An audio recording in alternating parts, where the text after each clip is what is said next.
Friends, welcome back to my YouTube channel. ಇವತ್ತಿನ ವಿಡಿಯೋದಲ್ಲಿ R B ಐನಲ್ಲಿ ಖಾಲಿ ಇರ್ತಕ್ಕಂಥ ಆಫೀಸ್ ಅಟೆಂಡೆಂಟ್ ಹುದ್ದೆಗಳ ಬಗ್ಗೆ ಈ ವಿಡಿಯೋದಲ್ಲಿ ಡಿಸ್ಕಸ್ ಮಾಡ್ತಾ ಹೋಗ್ತೇನೆ. ಈ ಒಂದು ಆನ್ಲೈನ್ ಅಪ್ಲಿಕೇಶನ್ ಯಾವ ಡೇಟಿಂದ ಯಾವೊಂದು ಡೇಟ್ ತನಕ ನೀವು ಆನ್ಲೈನ್ ಅಪ್ಲಿಕೇಶನ್ನ ಸಲ್ಲಿಸ್ಬೋದು, ಮತ್ತೆ ಯಾವೊಂದು ಏಜ್ ತನಕ ನೀವು ಏಜು ಮತ್ತೆ ಎಲಿಜಿಬಿಲಿಟಿ ಕ್ರೈಟೀರಿಯಾನ ಈ ವಿಡಿಯೋದಲ್ಲಿ ಎಕ್ಸ್ಪ್ಲೇನ್ ಮಾಡ್ತಾ ಹೋಗ್ತೇನೆ. ನೀವೇನಾದರೂ ಹೊಸಬರಾಗಿದ್ರೆ ನಮ್ಮ ಚಾನಲ್ನ ಲೈಕ್ ಮಾಡಿ, ಶೇರ್ ಮಾಡಿ, ಸಬ್ಸ್ಕ್ರೈಬ್ ಮಾಡಿ. ಇಲ್ಲಿ ಈ ಆರ್ ಬಿ ಐನಲ್ಲಿ ಟೋಟಲ್ ಒಟ್ಟು ಬಂದ್ಬಿಟ್ಟು 572 ಆಫೀಸ್ ಅಟೆಂಡೆಂಟ್ ಪೋಸ್ಟ್ಗಳು ಖಾಲಿದಾವೆ. ಇಲ್ಲಿ ನೀವು ಈ ಒಂದು ಹುದ್ದೆಗಳಿಗೆ ಬಂದ್ಬಿಟ್ಟು ಆನ್ಲೈನ್ ಮುಖಾಂತರ ಅಪ್ಲಿಕೇಶನ್ನ ಸಲ್ಲಿಸಬೇಕಾಗತ್ತೆ. ಜನವರಿ 15, 2026 ಪ್ರಾರಂಭವಾಗಿದೆ. ಫೆಬ್ರವರಿ 4, 2026 ಒಳಗಡೆ ನೀವು ಆನ್ಲೈನ್ನ ಅಪ್ಲಿಕೇಶನ್ನ ಸಲ್ಲಿಸ್ಬೋದು.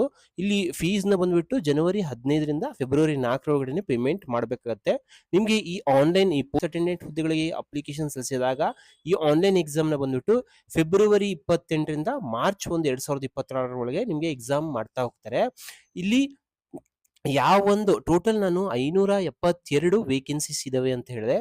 ಇಲ್ಲಿ ವೇಕೆನ್ಸೀಸ್ ನೋಡೋದಾದ್ರೆ ಇಲ್ಲಿ ನಮಗೆ ಬೆಂಗಳೂರು ಡಿವಿಷನ್ ಅಲ್ಲಿ ಎಷ್ಟು ವೇಕೆನ್ಸೀಸ್ ಇದಾವೆ ಅಂತ ನೋಡಬಹುದು. ಅಹಮದಾಬಾದ್, ಬೇರೆ ಬೇರೆ ಸ್ಟೇಟ್ ಅಲ್ಲಿ ಬೇರೆ ಬೇರೆ ವೇಕೆನ್ಸೀಸ್ ಇದಾವೆ.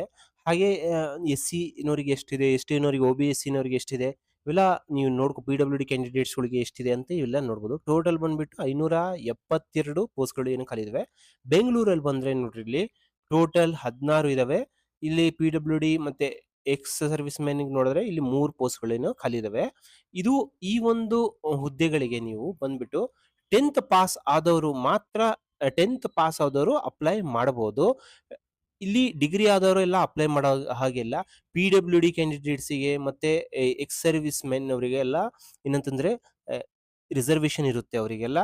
ಇಲ್ಲಿ ಮತ್ತೆ ಇಲ್ಲಿ ಯಾವೊಂದು ಏಜ್ ನಿಂದ ಯಾವೊಂದು ಏಜ್ ಹೊರಗಡೆ ನೀವು ಅಪ್ಲೈ ಮಾಡಬಹುದು ಅಂತ ಬಂದ್ರೆ, ಇಲ್ಲಿ ನೋಡ್ರಿ, ಟೋಟಲ್ ಏಜ್ನ ಬಂದ್ರೆ ನಿಮಗೆ 18ರಿಂದ 25 ವರ್ಷದೊಳಗಡೆ ಅಪ್ಲೈ ಮಾಡಬಹುದು. ಹಾಗೆ ನೀವು ಎಸ್ ಸಿ ಎಸ್ ಟಿ ನವರಿಗೆ 18ರಿಂದ 25 ಅಂದ್ರೆ 30 ವರ್ಷ ತನಕ ಅಪ್ಲೈ ಮಾಡಬಹುದು ಅವರು. ಒ ಬಿ ಸಿ ನವರು ಬಂದ್ರೆ 28 ವರ್ಷ ತನಕ. ಪಿ ಡಬ್ಲ್ಯೂ ಡಿ ಕ್ಯಾಂಡಿಡೇಟ್ಸ್ ಬಂದ್ರೆ 10 ವರ್ಷ, 13 ವರ್ಷ, ಇಲ್ಲಿ 10 ವರ್ಷ, 13 ವರ್ಷ. ಎಸ್ ಸಿ ಎಸ್ ಟಿ ನವರಿಗೆ ಬಂದ್ರೆ 15 ವರ್ಷ ಇದು ರಿಲ್ಯಾಕ್ಸೇಷನ್ ಇರುತ್ತೆ. ಎಕ್ಸ್ ಸರ್ವಿಸ್ ಮ್ಯಾನ್ ಬಂದ್ಬಿಟ್ಟು 50 ವರ್ಷ ತನಕನೂ ಸಲ್ಲಿಸಬಹುದು.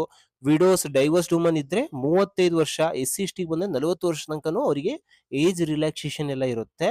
ಇಲ್ಲಿ ನೀವು ಯಾವ ರೀತಿ ನಿಮ್ಗೆ ಸೆಲೆಕ್ಟ್ ಮಾಡ್ತಾ ಹೋಗ್ತಾರೆ ಅಂತಂದ್ರೆ, ನಿಮ್ಗೆ 2 ರೀತಿ ಸೆಲೆಕ್ಟ್ ಮಾಡ್ತಾ ಹೋಗ್ತಾರೆ. ನೀವು ಒಂದು ಆನ್ಲೈನ್ ಎಕ್ಸಾಮ್ ನ ಬರೀಬೇಕಾಗತ್ತೆ. ಆನ್ಲೈನ್ ಎಕ್ಸಾಮ್ ಮುಖಾಂತರ ನೀವು ಸೆಲೆಕ್ಟ್ ಮಾಡ್ತಾ ಹೋಗ್ತಾರೆ.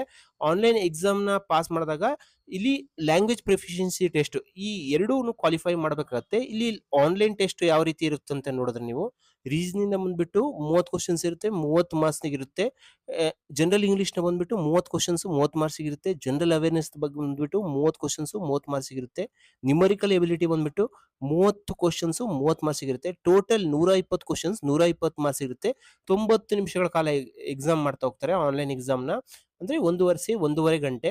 ಇದನ್ನ ಕ್ವಾಲಿಫೈ ಮಾಡಿದ್ರೆ ನಿಮ್ಗೆ ಲ್ಯಾಂಗ್ವೇಜ್ ಪ್ರೊಫಿಷಿಯನ್ಸಿ ಟೆಸ್ಟ್ ಅಂದ್ರೆ ನಿಮ್ಮ ಲೋಕಲ್ ಲ್ಯಾಂಗ್ವೇಜ್ ಯಾವ್ದಿರುತ್ತೆ. ಸಪೋಸ್ ನೀವು ಕನ್ನಡ ಇದ್ರೆ ನೀವು ಲೋಕಲ್ ಲ್ಯಾಂಗ್ವೇಜ್ ಪ್ರೊಫಿಷಿಯನ್ಸಿ ಟೆಸ್ಟ್ ನು ಕ್ಲಿಯರ್ ಮಾಡ್ಬೇಕಾಗತ್ತೆ. ಅಂದ್ರೆ ಕನ್ನಡದಲ್ಲಿ ನೀವು ಏನ್ ಕನ್ನಡ ಇದ್ರೆ, ನಮ್ಮ ಬೆಂಗಳೂರು ಡಿವಿಷನ್ ಇದ್ರೆ ಅದೇ ತರ ಕನ್ನಡದಲ್ಲಿ ಓದ್ಲಿಕ್ಕೆ, ಬರೀಲಿಕ್ಕೆ ಮತ್ತೆ ಲ್ಯಾಂಗ್ವೇಜ್ ಕರೆಕ್ಟ್ ಆಗಿ ಮಾತಾಡ್ಲಿಕ್ಕೆ ಬರುತ್ತಲ್ಲ, ಇವನ್ನೆಲ್ಲ ಟೆಸ್ಟ್ ನ ಮಾಡ್ತಾ ಹೋಗ್ತಾರೆ.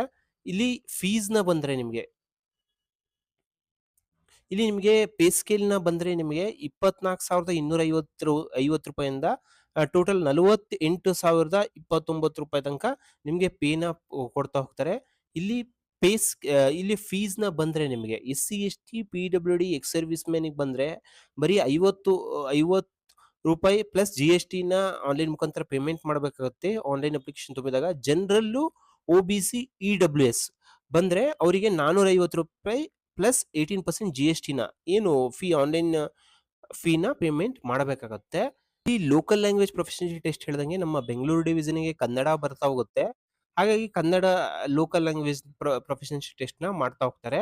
ನಿಮ್ಗೆ ಎಕ್ಸಾಮ್ ನ ನೀವು ಈ ಒಂದು ಆನ್ಲೈನ್ ಎಕ್ಸಾಮ್ ನ ನಮ್ಮ ಬೆಂಗಳೂರಿನಲ್ಲಿ ಬಂದ್ರೆ ಇಂಗ್ಲಿಷ್, ಹಿಂದಿ, ಕನ್ನಡ ಮತ್ತೆ ಕೊಂಕಣಿಯಲ್ಲಿ ನೀವು ಎಕ್ಸಾಮ್ ನ ಬರೀಬಹುದು.